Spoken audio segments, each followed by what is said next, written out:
The sky over the job site that Tuesday was a bruised, heavy gray. It was the kind of late November afternoon that didn't bother raining. It just hung in the air as a freezing mist, turning the exposed Georgia clay into a slick, treacherous mud that sucked at the soles of my work boots. I stood by the open tailgate of my F-250. The heavy metal of my tool belts, my impact drivers, and my titanium framing hammer clanked together as I systematically loaded them into the bed. The smell of fresh-cut pine, damp earth, and PVC primer hung thick in the cold air. For 30 years, that scent had been the background noise of my life. It was the smell of creation. It was the smell of a hard day's honest work. But today, it was the smell of eviction. Standing 10 feet above me, perfectly framed on the wraparound porch I had built with my own 2 hands just 3 weeks prior, was my soon-to-be ex-wife, Elaine. She wasn't looking at me like a partner of 10 years. She was looking at me the way you look at a hired hand who had the audacity to track mud onto a freshly vacuumed rug. She wore a tailored wool coat, her arms crossed tightly against the chill. In her right hand, she held a thick sheaf of legal papers, a temporary injunction from the county family court judge. Standing just over her left shoulder, trying and failing to look imposing, was Greg. Greg was a junior vice president at some mid-tier logistics firm. He was a man whose soft, manicured hands had never swung a hammer in anger, never pulled wire through a suffocating crawl space, and never lifted anything heavier than a titanium golf club. He was wearing imported Italian leather loafers on a rough-graded construction site. That single detail told me absolutely everything I needed to know about the man's common sense. The judge gave me exclusive possession of the property, Dave. Elaine's voice drifted down from the porch. It was sharp, cold, and dripping with an unearned, aristocratic authority. Read the order. The land is mine, and the improvements on it are mine. Take your tools and get out. If you stay, you're trespassing. She smiled when she said the word trespassing. It was a tight, cruel little smile. She honestly thought she had pulled off the perfect heist. She had the land. She had a half-finished custom home with a watertight roof, and she had effectively used the family court system to fire her general contractor, me, without paying a single dime for the labor or the materials already invested. I didn't yell. I didn't throw a wrench through the custom, double-paned bay windows. I didn't beg, and I certainly didn't try to reason with her. 30 years as a master contractor teaches you one fundamental truth about human nature and physics. You cannot negotiate with a structural failure. When a load-bearing wall is rotting from the inside out, you don't stand there and argue with it. You step back, clear the blast radius, and let gravity do the heavy lifting. I secured the latch on my truck bed. The sharp, metallic click echoed across the quiet, wooded 2-acre lot. I pulled a shop rag from my back pocket, meticulously wiped the grease off my hands, tossed the rag into the cab, and finally looked up at her. "Congratulations, Elaine," I said. My voice was dead calm. The kind of calm that comes from knowing exactly how a story ends before the other people have even finished reading the first chapter. It's a beautiful house. I climbed into the cab, turned the ignition, and felt the familiar, heavy rumble of the diesel engine. As I put the truck in gear and slowly crawled down the gravel driveway, I watched them in the rearview mirror. Greg had stepped forward, wrapping his arm around her waist. He was pointing up at the dormers, looking over the sprawling 4,000-square-foot footprint like a conquering king surveying his newly inherited kingdom. They thought they had one. They thought a piece of paper signed by a family court judge magically transformed a massive, highly regulated construction zone into a cozy, liquid asset they could just walk right into and claim. What Elaine didn't know, what her high-priced, aggressive divorce attorney failed to understand, and what soft-handed Greg couldn't even begin to fathom, was the golden, unbreakable rule of building in this municipal jurisdiction. A deed proves you own the dirt. A family court order says you have the temporary right to stand on that dirt. But a house? A house is a highly complex legal entity governed by strict municipal codes, rigid zoning laws, and unforgiving safety regulations. And the absolute only thing that gives that wooden structure the legal right to exist on that dirt is the master building permit. And in our county, Permits aren't issued to a piece of land. They aren't issued to a homeowner. They are issued exclusively to the state license number of the bonded general contractor of record, me. As I drove out of the subdivision, leaving the wrought iron gates behind, I didn't drive to a dive bar to drown my sorrows. I didn't call a lawyer to cry about the injustice of it all. I pulled my heavy-duty truck over onto the shoulder of the state highway, put the hazards on, picked up my phone, and called the city's Department of Building and Safety. In exactly 3 minutes, I was going to turn Elaine's million-dollar dream house into a legally non-existent pile of lumber. To truly understand how a woman can look at her husband of a decade and see nothing more than a disposable, blue-collar appliance, you have to understand the bitter financial dynamic Elaine and I had slowly fallen into. I am a master carpenter and a licensed general contractor. I'm 55 years old, and my body carries the permanent receipts of a life spent in the unforgiving physical world. I have calluses on my palms that feel like cured leather. I have a left knee that clicks with the barometric pressure when it rains, a slight ringing in my right ear from years of running heavy table saws, and a bank account that I've built brick by brick, contract by contract, over 3 decades. I've built commercial shopping complexes, luxury residential estates, and municipal firehouses. I know the local building code better than the underpaid city inspectors who enforce it. I'm a man of the earth, of poured concrete, of forged steel. I built my own wealth from the ground up, and I knew the exact value of a dollar. Elaine, on the other hand, was a woman entirely constructed of appearances. She came from a family that had old, recognizable money. The key word there is had. By the time we met, the actual cash reserves of her family's estate had dried up a generation ago, squandered on bad investments, and a refusal to downgrade their lifestyle. What they had left was a recognizable last name in the county, a membership to a country club they could barely afford the dues for, and a crippling, suffocating obsession with social status. When we first met, I think she liked the novelty of me. She liked the idea of a rugged, reliable man who could fix anything, a guy who didn't care about the petty gossip of her social circle. But as the years wore on, the contrast between my dusty work boots and her country club aspirations began to chafe her. She wanted a husband she could show off in a tailored suit at charity galas. Instead, she had a husband who came home smelling of sawdust and diesel exhaust, too tired to play the corporate schmoozing game. The true tipping point, the moment our marriage shifted from a partnership to a transaction, was the inheritance. When her father finally passed away, the estate was a mess of debts and liabilities.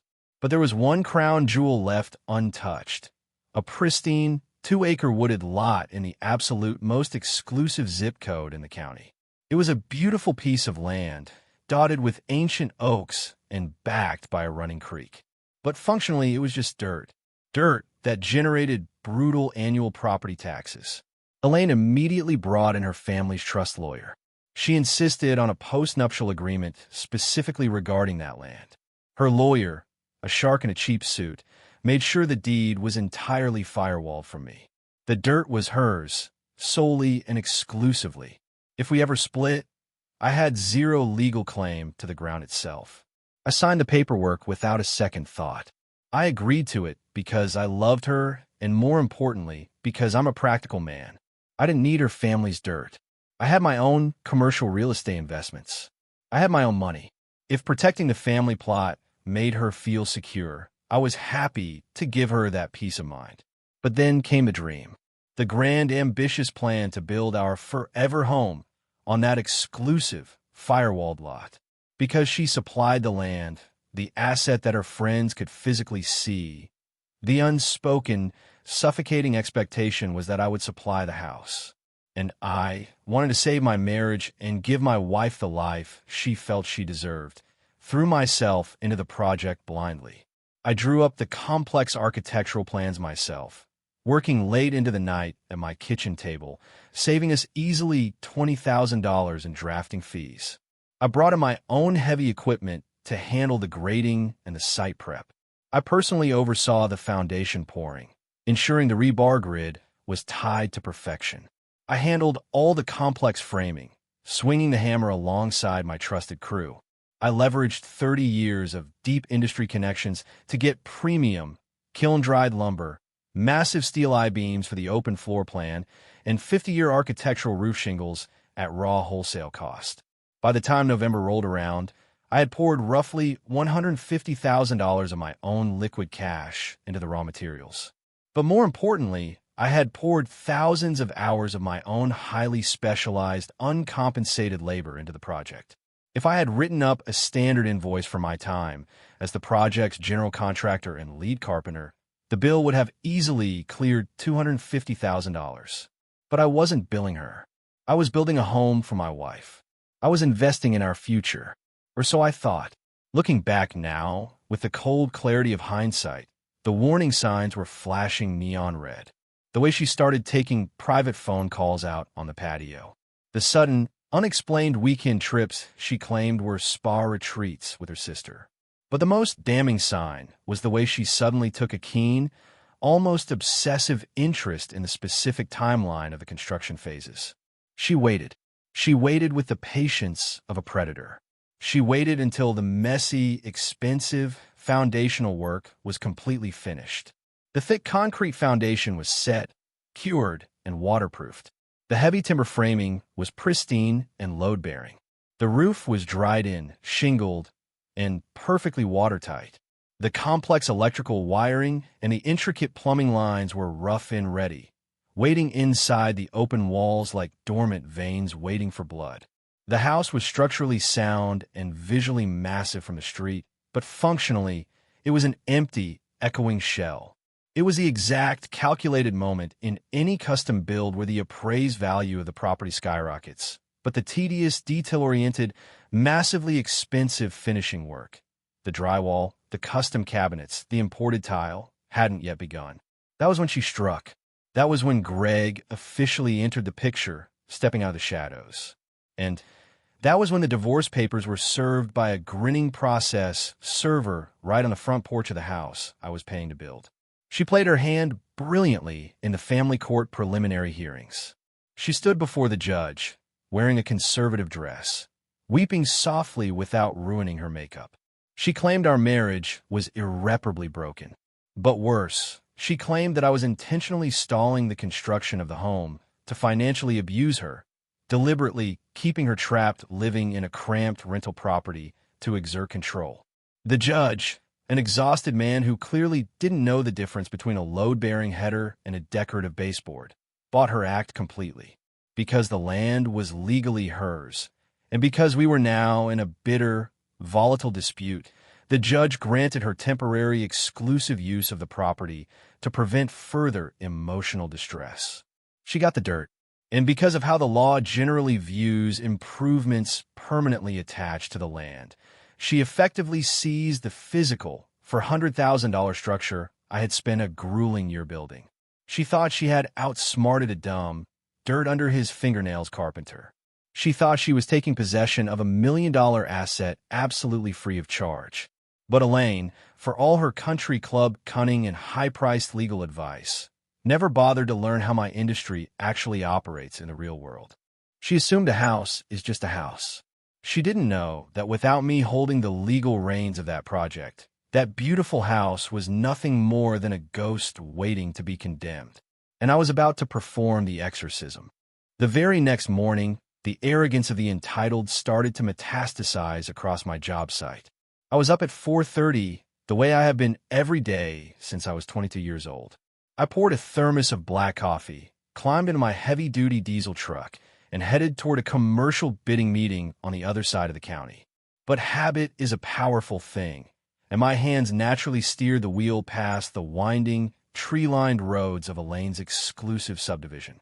I just wanted to do a casual roll-by, a final look at the bones of the structure before I wash my hands of it.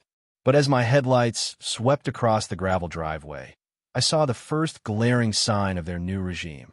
A heavy-duty, hardened steel padlock was wrapped thick around the main access gate, and hanging crookedly from the chain link, zip-tied with a sloppy unevenness that made my teeth grind, was a freshly printed, bright orange, no trespassing sign.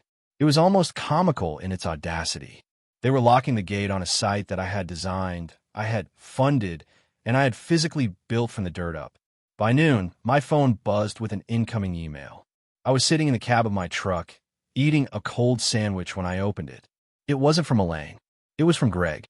The subject line, typed in all caps, read, Asset Transition and Site Management. The email was an absolute masterpiece of mid-level corporate speak, masking profound, staggering entitlement. Greg formally informed me that my services as project manager were no longer required, as if I were a $20 an hour temp worker they had hired off Craigslist. He then boldly suggested that, in the spirit of an amicable separation and asset division, I should leave behind my heavy equipment on the lot. Specifically, he requested the keys to the heavy-duty skid steer and the 60-foot telescoping forklift, the lull, that were currently parked near the foundation. He actually used the phrase to facilitate our smooth transition into the property and avoid unnecessary delays. He thought those machines belonged to me, and by extension, he thought the family court judge had given him domain over them. I didn't reply to Greg. I didn't waste the keystrokes. Instead, I simply forwarded his email to my commercial equipment rental representative, a guy named Mike who I'd done $500,000 of business with over the last decade. I told Mike the site was no longer under my legal control, the marriage was ending, and the equipment was currently unsecured behind a locked gate. I would have paid $1,000 in cold, hard cash to see Greg's face at 2 o'clock that afternoon. That was when two massive flatbed tow trucks, flanked by a county sheriff's deputy with a pair of bolt cutters, arrived at the gate to legally reclaim the $150,000 worth of heavy iron Greg thought he had just inherited for free. But the repossession of the machinery was just a minor skirmish. The real escalation, the fatal, catastrophic mistake that legally sealed their fate, happened over the next 3 weeks. In commercial and residential construction, there's a rigid, unforgiving sequence of events. You do not deviate from a sequence. Once the framing is up, the plumbing lines are run, and the electrical wires are pulled through the studs, you reach a critical bottleneck.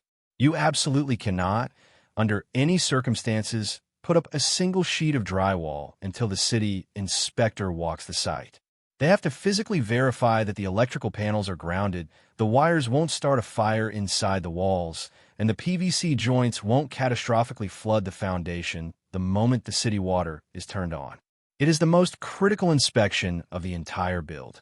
My regular guys, licensed union electricians, bonded master plumbers, men I had worked with for a decade who commanded top dollar because they never made mistakes, started calling my cell phone. Elaine had fired every single one of them. She told my master electrician that his hourly rate was exorbitant and that he was moving too slowly. She told my plumber to pack up his truck because she found someone cheaper. In their place, Elaine and Greg brought in what we in the gritty side of the industry call white van specials. These are the unmarked, dented cargo vans that show up at job sites at 7 in the morning. No company logos, no commercial license plates, just unlicensed and bonded crews working entirely under the table for untraceable cash. Greg, desperately wanting to play the role of the big shot real estate developer, was aggressively rushing the timeline. He wanted the house finished, painted, and staged before the final divorce decree was issued, so they could legally move in and claim it as their primary, established residence. I sat in my truck across the street one Tuesday, hidden behind a row of ancient oaks, and watched the disaster unfold. I watched these hacks carry massive stacks of half-inch drywall right through the mahogany front doors. I watched them slapping up the gypsum board over live, entirely uninspected electrical wires. I watched them burying untested, unpressurized plumbing joints behind fresh tape and drywall mud. They were literally burying the evidence of their own incompetence. They thought they were saving thousands of dollars on labor. They thought they were outsmarting the rigid municipal system, cutting the bureaucratic red tape, and accelerating their move-in date by a full 2 months. They didn't realize they were building a highly flammable, legally condemned tomb. Because while they were busy enthusiastically hanging drywall and painting the dining room a trendy shade of slate gray, I had already executed the kill switch. The strategic pivot in any war isn't the moment you fire a weapon. It isn't the screaming match in the driveway, and it certainly isn't sending an angry text message. The pivot is the moment you quietly cut the enemy's supply lines, retreat to higher ground, and wait for them to starve themselves. Let me take you back to the afternoon Elaine stood on that porch and kicked me off the property. I didn't go home. I didn't go to a hotel. I drove my F-250 straight downtown, navigating the tight, one-way streets until I reached the brutalist concrete architecture of the municipal planning office. I walked through the double glass doors, took a ticket from the dispenser, and waited. When my number was called, I walked up to the master permit desk. I greeted the senior clerk, a no-nonsense woman named Brenda, by her first name. I slid a single, notarized sheet of paper across the scuffed laminate counter. It was a formal notice of abandonment. In our jurisdiction, a building permit is not a suggestion. It is a living, breathing legal contract forged between the municipal government and the license holder. It says, I, the master contractor of record, take full legal, civil, and financial responsibility for the safety, structural integrity, and code compliance of this specific structure. Brenda looked at the paperwork, then looked up at me over the rim of her reading glasses. You pulling off the Ridgewood luxury bill, Dave? She asked, her brow furrowing. I saw the framing inspection cross my desk 2 weeks ago. You guys are moving fast. Beautiful roofline on those plans. Irreconcilable differences, Brenda, I said, my voice flat. The property owner has assumed temporary control of the site via family court order. I can no longer guarantee the safety or the supervision of the laborers. Take my master license off that address. Immediately. Flag it in the system. Brenda didn't ask any more questions. She knew the look in a contractor's eye when a job had gone toxic. She hit a few keys on her keyboard, picked up a heavy red rubber stamp, and brought it down hard on my paperwork. Thwack! With the sharp strike of that rubber stamp, the permits were officially revoked. My master license was permanently decoupled from Elaine's deed. In the eyes of the city, the municipal government, and the unforgiving law, all construction on that 2-acre lot was now strictly, unequivocally illegal. Elaine's beautiful, half-finished mansion was suddenly red-tagged in the city's digital database. It was no longer a house. It was a massive, unauthorized zoning violation waiting to be discovered.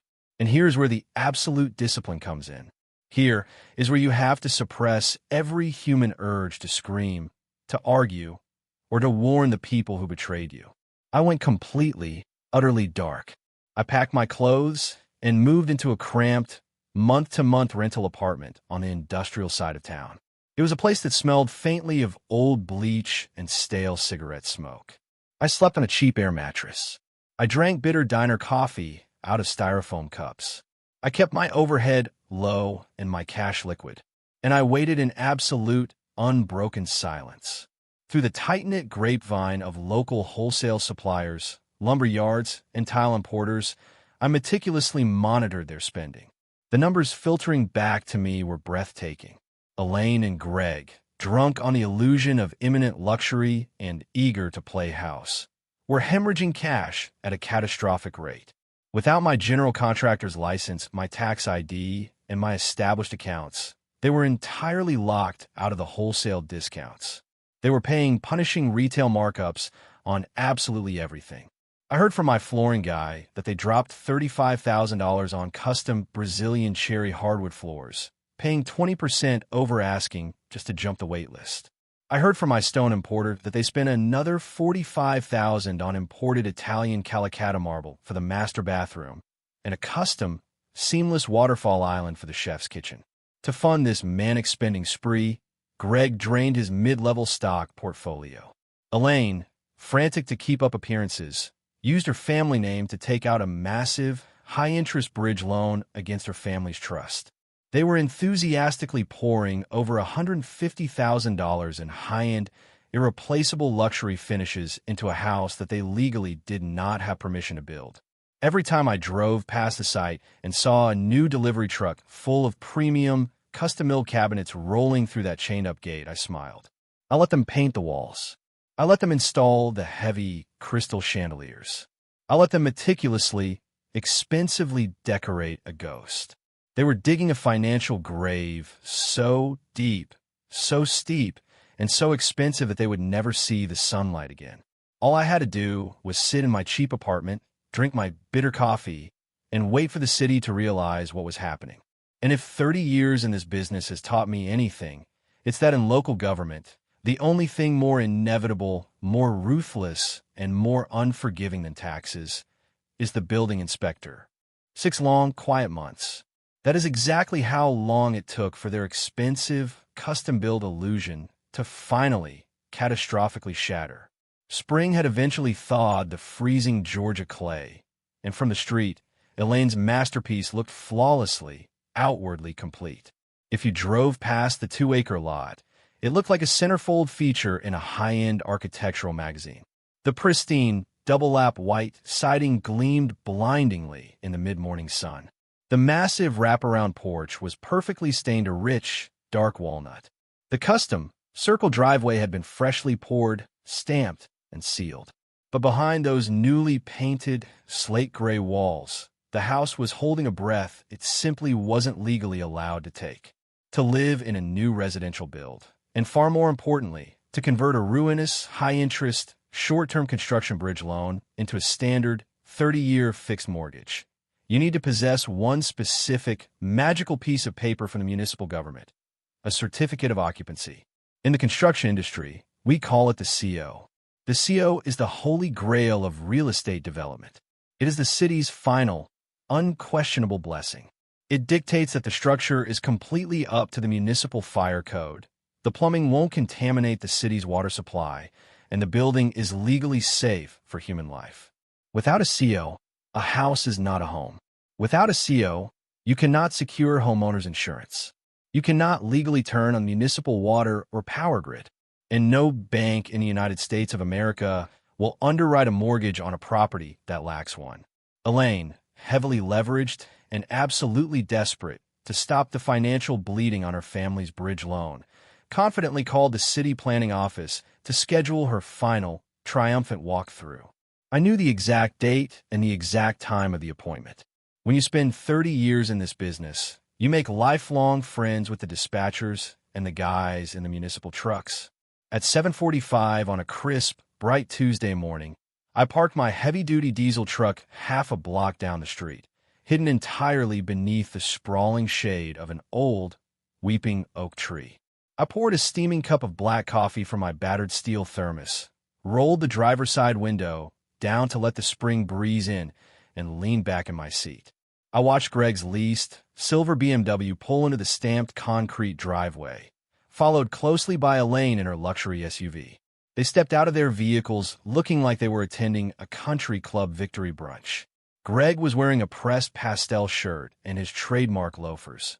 Elaine was holding a leather-bound clipboard, a manicured hand brushing her hair back, ready to play the flawless role of the triumphant, visionary homeowner.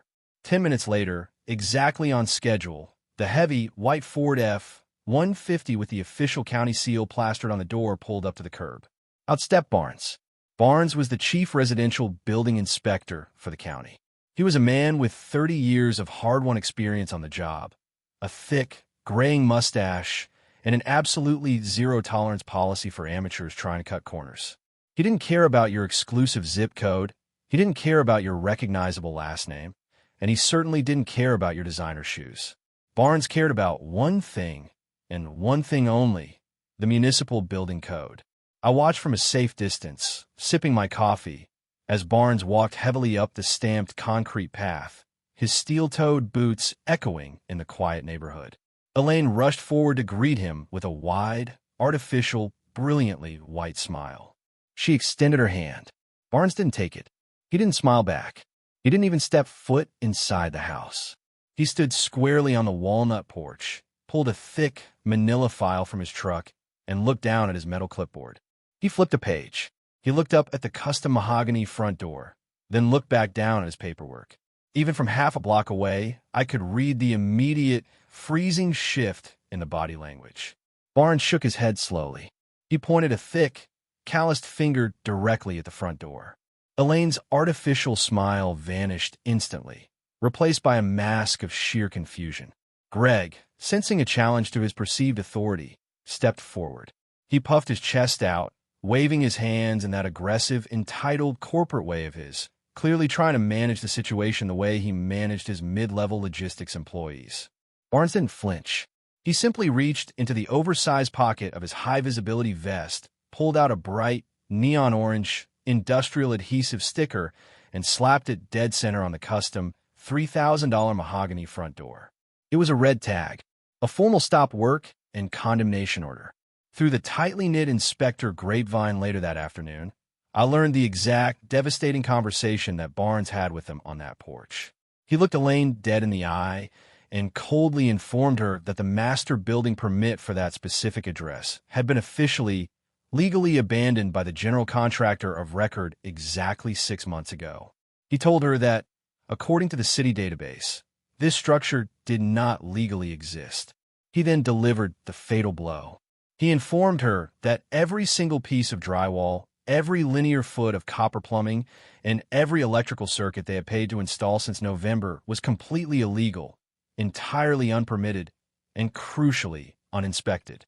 Greg, in his infinite, arrogant ignorance, immediately tried to throw money at the problem. He pulled out his checkbook. He demanded to know what the municipal fine was. He asked Barnes, right there on the porch, who he needed to pay to get the paperwork manually pushed through the system today. Barnes looked at him with a mixture of pity and absolute disgust. He told Greg there was no fine in the state of Georgia that could buy a time machine. The city, Barnes explained slowly, so the junior VP could understand, cannot certify what it cannot physically see. It is legally impossible for the county to guarantee that the uninspected electrical wires buried behind the walls won't immediately spark and burn the structure to the ground the second the grid is connected. To prove the house was safe, the city issued a catastrophic, non-negotiable legal ultimatum. Elaine and Greg had exactly 30 days to rip out every single sheet of freshly painted drywall. They had to demolish every custom-milled kitchen cabinet. They had to physically destroy every inch of the imported Italian Calicata marble and tear up every single plank of the $35,000 Brazilian cherry hardwood. They were legally ordered to strip the entire 4,000-square-foot luxury mansion completely back to the bare wooden pine studs so the city inspectors could visually examine the rough ends. If they refused, or if they missed the 30-day deadline, the city would send a municipal bulldozer to level the unauthorized structure down to the concrete foundation, and they would bill Elaine for the demolition. I took a slow, deep sip of my black coffee, put my heavy diesel truck in a drive, and quietly rolled away from the curb. The silent gathering phase was officially over. The trap had just snapped shut, and it had broken their financial backs in a single, devastating motion. When you systematically strip away the unearned arrogance of people who genuinely believe they are untouchable, you don't usually find a core of strength. What you find, almost without fail, is a terrifying mountain of unsecured debt. The legal and financial fallout from the red tag was absolutely biblical. Tearing out $150,000 worth of custom, high-end luxury finishes isn't just an emotionally devastating prospect. It requires a massive amount of liquid cash to hire a demolition crew. Cash that Elaine and Greg simply no longer possessed. They had drained everything they had just to build the illusion. They try to fight the city, of course. People like that always think the rules don't apply to them. They hired a flashy, aggressive downtown zoning lawyer who happily charged them a retainer of $500 an hour, only to sit them down 3 days later and explain that municipal building and safety codes are ironclad. There is no loophole for uninspected wires. By week 2 of the standoff, the county began levying a mandatory, unappealable $500 a day fine against the deed holder for maintaining a condemned, unauthorized public nuisance. The sheer, suffocating financial pressure cooked them alive. Greg, ever the calculating corporate survivor, realized almost immediately that he was legally untethered from the property. Because Elaine had so carefully firewalled the deed with her post-nuptial agreement, Greg's name wasn't on the land, and it wasn't on the city's red tag. Realizing he was financially tapped out and staring down the barrel of a 6-figure demolition bill, Greg did exactly what cowards do. He packed his designer bags, loaded up his leased BMW, and vanished back to his logistics firm, completely ghosting Elaine and leaving her entirely alone to hold the catastrophic, burning bag of debt. With Greg gone, the high-interest bridge loan slipped into catastrophic default. The private bank, realizing their collateral was now a legally condemned structure, initiated aggressive foreclosure proceedings on the dirt itself. The city was simultaneously threatening immediate municipal demolition. Elaine was backed into a dark, suffocating corner with no exits. She was facing total, irrecoverable public bankruptcy. Her family's generational wealth and pristine social reputation were about to be dragged through the mud of federal bankruptcy court. She desperately needed a buyer. She needed a unicorn. She needed someone who had the liquid cash to immediately clear the bank liens, the specialized industry expertise to satisfy the angry city inspectors, and the willingness to purchase a massively red-tagged disaster. There was only one man in the entire state of Georgia who fit that exact description. Her expensive zoning lawyer swallowed his pride and called my attorney. The negotiations that followed were incredibly brief. They took less than 20 minutes. I didn't gloat over the phone. I didn't demand an apology for the betrayal, and I didn't raise my voice. I simply offered to buy the pristine 2-acre lot and the condemned 4,000-square-foot structure sitting on it for exactly $50,000 in cash. For context, the raw, undeveloped dirt alone had been appraised at $300,000 just a year prior. She had absolutely no leverage, and she had no choice.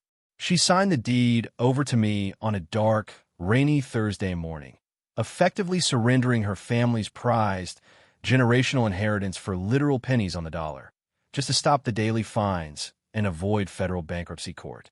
She walked out of my law office with nothing but the clothes on her back, a ruined credit score, and a brutally hard lesson in the true cost of unearned entitlement. The very next morning, at 8 a.m. sharp, I walked back into the municipal planning office. I paid a small, $200 administrative transfer fee and legally reinstated my master builder's license to the Ridgewood address. I called my old crew, the licensed union electricians and the bonded master plumbers. I paid them double their usual rate to come back. We spent 2 grueling weeks carefully tearing out Elaine's cheap, amateur drywall. We smashed the beautiful imported marble to safely expose the plumbing lines beneath.